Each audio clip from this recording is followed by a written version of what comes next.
मानने वाले लोग हैं, हम गोलियों से डरने वाले नहीं हैं। मगर मैं ये भी बता देना चाहता हूं, मैं गोली का जवाब भी दे सकता हूं, इस बात को भी आप लोग जानते हैं।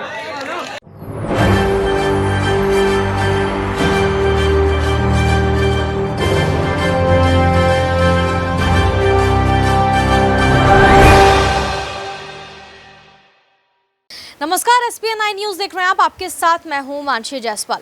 चंद्रशेखर रावण पर जब से जानलेवा हमला हुआ है तब से लगातार उन पर जो है वो ये बात कही जा रही है कि योगी आदित्यनाथ के राज में जिस तरीके से उत्तर प्रदेश में कानून व्यवस्था चरमराती हुई नजर आ रही है, चुनावों में इसका खामियाजा उनको भुगतना पड़ सकता है। चंद्रशेखर आज़ाद पर जब से हमला हुआ है तमाम विपक्षी पार्टियां उनके साथ, उनके समर्थन में खड़ी हो रही हैं और बीजेपी की मुश्किलें यहाँ पर बढ़ रही हैं। ऐसे में क्या योगी आदित्यनाथ जो है वो इस पूरे मामले पर जो है वो कार्रवाई करते हुए नजर आएंगे? हालांकि 4 लोगों को गिरफ्तार कर लिया गया है जिन्होंने गोलियां चलाई थी चंद्रशेखर पर, और लगातार इस पूरे मुद्दे पर सियासत अब गर्माती हुई नजर आ रही है। आपको बता दें, चंद्रशेखर रावण वही व्यक्ति हैं जिन्होंने सीधे तौर पर उत्तर प्रदेश के चुनाव में योगी आदित्यनाथ को टक्कर दी थी। उन्होंने साफ तौर पर कहा था कि उन्होंने चुनाव लड़ने का फैसला सीधे तौर पर योगी आदित्यनाथ के खिलाफ किया था। तो ऐसे में योगी आदित्यनाथ की मुश्किलें बढ़ती हुई नजर आएंगी, क्योंकि दलित समाज का वोट बैंक जो है वो यहाँ पर योगी आदित्यनाथ से नाराज चल रहा है जब से चंद्रशेखर आजाद पर हमला हुआ है। कल चुनावी रैली को संबोधित करते हुए, जनता को संबोधित करते हुए हमले के बाद चंद्रशेखर आजाद ने कई जो है वो जुबानी हमला बोला योगी आदित्यनाथ पर। उन्होंने क्या कुछ कहा अपने बयान में, सुनिए। मानने वाले लोग हैं, हम गोलियों से डरने वाले नहीं हैं। मगर मैं ये भी बता देना चाहता हूं, मैं गोली का जवाब भी दे सकता हूं, इस बात को भी आप लोग जानते हैं। अगर मैं गोली का जवाब शांति से दूंगा हमेशा, मैं आज भी आपसे अपील करूंगा कि आप शांति बना के रखो। उनकी गोली का एक और कारण यह है कि वो डर रहे हैं, वो घबरा रहे हैं, और जब कोई घबराता है तब तो वो इस स्थिति में आता है कि इस तरह के हमले करता है। आप ये जानते हो कि वो मुझे CBI, ईडी, इनकम टैक्स से नहीं डरा सकते, वो मुझे मुकदमों जेल से नहीं डरा सकते। मैंने भारत की सबसे बड़ी जेल तिहाड़ भी 2-2 बार काटी है। मैंने 16-16 महीने जेल काटी है। मैंने यहाँ राजस्थान की जयपुर की जेल भी काटी है। मुझे वो जेल से नहीं डरा सकते।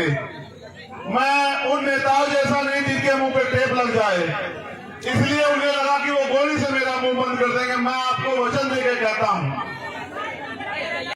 कि कोई गोली मेरा मुंह बंद नहीं कर सकती आपकी लड़ाई लड़ने के, आपकी हमारी आवाज उठाने के लिए। याद रखना। तो ये मेरा संदेश उनको भी है कि मैं आपकी गोलियों से नहीं डरूंगा। अगली बार फिर तैयारी करना। मेरी माँ बहनों का, मेरे भाइयों का प्यार आशीर्वाद मेरे साथ है। जब तक इनका प्यार आशीर्वाद मेरे साथ है, मैं कहीं नहीं जाने वाला। जब तक कुदरत ने मुझे जिंदगी दी है। दूसरी बात, मैं यहाँ इसलिए भी आया कि मैंने आपको वचन दिया कि मैं आऊंगा भरतपुर, और मैं ये बताने के लिए भी आया हूँ कि मेरा दिया हुआ हर एक वचन, उसको अगर मुझे अपनी जान की कीमत चुकाने में निभाना पड़ा, मैं उसको निभाऊंगा। और जो वचन मैं आपको दूंगा उसको मैं पूरा करूंगा। अगर मुझे जान की बाजी में लगानी पड़ी, उसके लिए भी मैं तैयार रहूंगा। ये बताने के लिए मैं यहाँ हूँ। और चौथी और आखिरी बात जो सबसे महत्वपूर्ण है, हमारे नेताओं को भी सुननी चाहिए, कि जब आप संघर्ष के पथ पे हो, कर्तव्य के पथ पे हो, अगर कोई बहुत ही ज्यादा मुसीबत आ जाए तो आप लक्ष्य से भटक जाओ, आप समय से ना पहुंचो, वरना आप समय से पहुंचो और मिशन के रास्ते में कोई कठिनाई आ जाए, जब तक आपके महापुरुषों का सपना पूरा ना हो तब तक रुको ना, अड़िग रहो। जैसे मैं आज अड़िग खड़ा हूं, ऐसे आप भी अड़िग रहो, क्योंकि ये परिवर्तन का आंदोलन है, एक दिन में पूरा नहीं होगा। हजारों लोगों की कुर्बानियां होगी। गुलामी की बेड़ी एक दिन में नहीं कटती है। मैं ये बताने के लिए भरतपुर में हूँ, इस एकता के बीच में, कि अगर गुलामी की बेड़ियां काटनी है तो कुर्बानी देने के लिए तैयार रहो। क्योंकि जिस कौम में कुर्बानी के बकरे तैयार नहीं होते, वो कौम कभी कुर्बा आजादी प्राप्त नहीं करती है, इतिहास गवाह है। अगर हमारे खून से क्रांति आए तो मैं यहाँ खुले में इसलिए बैठा हूं कि मैं अपने खून का एक कतरा चुकाने के लिए तैयार हूं। अगर मेरा समाज, ये बहुजन समाज एकजुट हो जाए, अपनी एकता बनाए, अपने अधिकारों की लड़ाई को मजबूत करे, तो मैं अपने खून का एक कतरा जो है इस आंदोलन में निछावर कर दूंगा। इसलिए मैं यहाँ भरतपुर में हूँ आज। देखो, आज मैं बहुत बड़ा कोई भाषण नहीं करूंगा। ये सच है, मेरी भी इच्छा है कि मैं जिंदा रहूं। जिंदा रहने की इच्छा इसलिए नहीं है कि मुझे बहुत बड़ी कुर्सी पे बैठना है, आपकी दी हुई प्लास्टिक की कुर्सी, और अगर आप जमीन पर बिठाते वो भी मेरे लिए महलों की कुर्सी, हीरो के ताज से बढ़ते हैं। लेकिन सवाल ये है, आज तो मैं महसूस कर रहा हूं, बात मेरी जान की नहीं है। मैं चला जाता, मेरी माँ एक दिन रोती, मेरे भाई और एक दिन रोते, मेरे बालक को तो ये भी नहीं पता कि उसका पिता गया कहां है। वो तो कभी जब वो समझदार होता उसको पता लगता कि उसका बाप कहीं गया था और रास्ते में इस तरह मारा गया। लेकिन सच ये है कि जो लोग इस आंदोलन में मुझसे उम्मीद करके, भरोसा करके जुड़े हैं, मुझे अपने से ज्यादा उनकी परवाह, उनका हौसला ना टूट जाए, इसलिए मैं भरतपुर आया कि उनको ये ना लग जाए कि भाई गोली भी लग सकती है। गोलियां तो लगेगी भाई। जिन्होंने अधिकार छीन रखे, जो कुर्सी में बने बैठे हैं, अगर आप उनसे अधिकार लेने का काम करोगे, सत्ता छीनने का काम करोगे, तो गोली भी चलेगी, मुकदमे भी होंगे, जेल भी जाना पड़ेगा, और भी मुसीबत आएगी, इनका सामना भी करना पड़ेगा। और आज मुझे बड़ी खुशी है कि आज मेरे पे ऐसे बहुत सारे कंधे हैं कि अगर चंद्रशेखर चला भी गया तो ये आंदोलन रुकने वाला नहीं है, इतना भी मुझे भरोसा है पूरा। मुझे देखो, आप लोग खतरे से वाकिफ हो, मैं आपको घटना भी बता देता हूं, फिर मैं आपसे काम की बात करूंगा।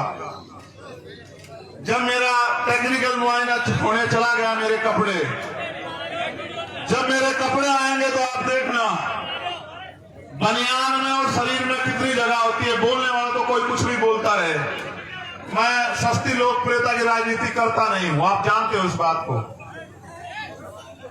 जब मेरे कपड़े आएंगे आप देखना, या पुलिस का बयान आएगा आप सुन लेना, वहां की पुलिस भी हमारी नहीं, वहां की सरकार भी हमारी नहीं। मैं अपने साथियों को भी बता दूं कि जितनी जगह बनियान में और शरीर में होती है उसमें वो 3 छेद है, 3 गोली गई है वहां को, मगर एक लगी, वो भी इसलिए लगी क्योंकि उनकी इच्छा भी मजबूत थी, लेकिन वो बची इसलिए क्योंकि आपका प्यार ज्यादा ताकतवर था। पहली गोली जब शीशे पे लगी, वो शीशा मजबूत था, वो क्योंकि राउंड कब मिले वो आसानी से आके ऐसा लगा जैसे पत्थर लग गया सिर में। मैंने अपने साथियों से कहा कि भाई शायद किसी ने पटाखा छुपाया, किसका टायर पड़ गया। मैंने कहा पत्थर आके लगी दिखते। लेकिन जब दूसरी गोली लगी तब मुझे एहसास हुआ, तब मैंने मनीष से कहा भाई, मैंने कहा घिर गए हैं, गोली चल रही है। मैंने कहा गोली चल रही है, गोली लगी है। फिर मैंने अधिकारियों को बताया, ये बात मैंने आपको इसलिए बताई, मुझे एक बात का पता है, आदमी गोली से नहीं मरता, आदमी मरता है डर से। और डर जिस दिन मैं इस काम में आया था, मैं डर को घर छोड़ आया था। अगर डर में रहूंगा तो लोहे के बक्सों में रहूंगा, लोहे के बक्सों में रहूंगा, थारे किसी काम नहीं आ सकता। अगर थारे बीच रहूंगा तो थारे भी काम आऊंगा, मुझे लगता है कुछ करके भी दिखा पाऊंगा।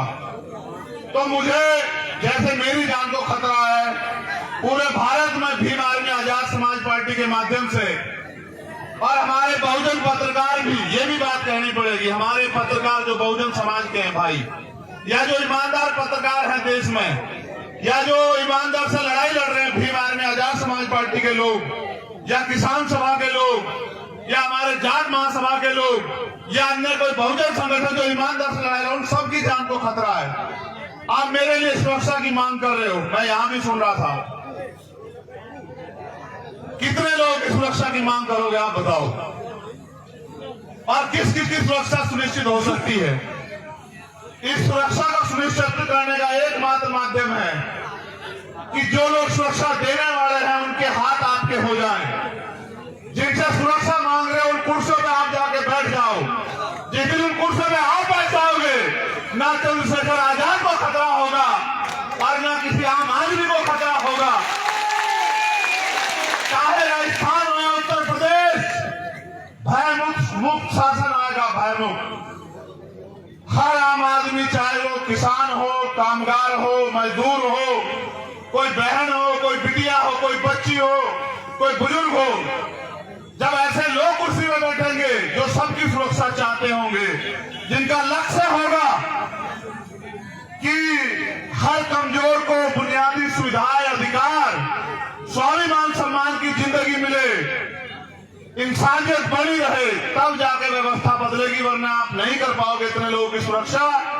क्योंकि आज जो सरकार में बैठे हैं उनका एकमात्र लक्ष्य ये है कि जो भी आपके खिलाफ आवाज उठा रहा है उस आवाज को किसी भी तरह कुचल दो। अगर मुकदमों से डर जाए, मुकदमों से डरा दो। अगर पैसे से खरीद के जाए, पैसे से खरीद लो। अगर और कोई डर दिखा के सीबीआई, इनकम टैक्स का ताला लगता लगा दो उसके मुंह पे, और अगर इनसे भी ना घबरा रहा हो तो गोलियों से उसके सीने को छलनी कर दो। अभी वो गोली नहीं बनी जो आपकी ममता को चीर के पार निकल जाए, ऐसी गोली बनी नहीं है अभी। आप चिंता। तो सुना आपने किस तरीके से उन पर जानलेवा हमला जब हुआ उसके बाद उन्होंने उनकी घटना बताई और जनता को संबोधित करते हुए उन्होंने योगी आदित्यनाथ पर बड़ा हमला बोला। इन सभी बातों को लेकर आपकी क्या राय है, हमें कमेंट करके जरूर बताएं। देश और दुनिया की तमाम बड़ी खबरों के लिए देखते रहिए SPN9।